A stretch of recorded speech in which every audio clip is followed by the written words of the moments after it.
আমরা সংস্কার আলোচনায় বসবো। দাবি এক, দফা এক।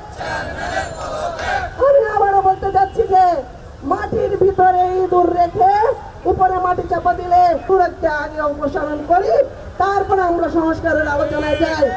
সকল কর্মকর্তা কর্মচারী একযোগে আমরা এখানে গত 2 মাস ধরে আমাদের আন্দোলন চলমান আছে। এই সংস্কারের মাধ্যমে জাতীয় রাজস্ব বোর্ড তার যে রাজস্ব আদায় কার্যক্রম সেটা সুন্দরভাবে পরিচালিত করবে। কিন্তু আপনারা জানেন এই জাতীয় রাজস্ব বোর্ডকে একটি জাতীয় রাজস্ব বোর্ড সামনের দিকে এগিয়ে যাক।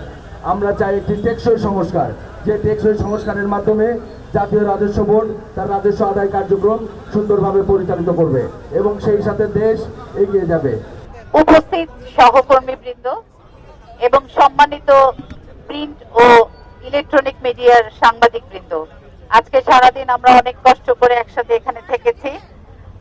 আজকের মতো আমাদের কর্মসূচি এখানেই সমাপ্ত। আমাদের কর্মসূচি যা চলমান ছিল তাই থাকবে। যদি এর মধ্যে কোনো পরিবর্তন আসে আপনাদেরকে প্রেস রিলিজের মাধ্যমে আমরা জানিয়ে দেব।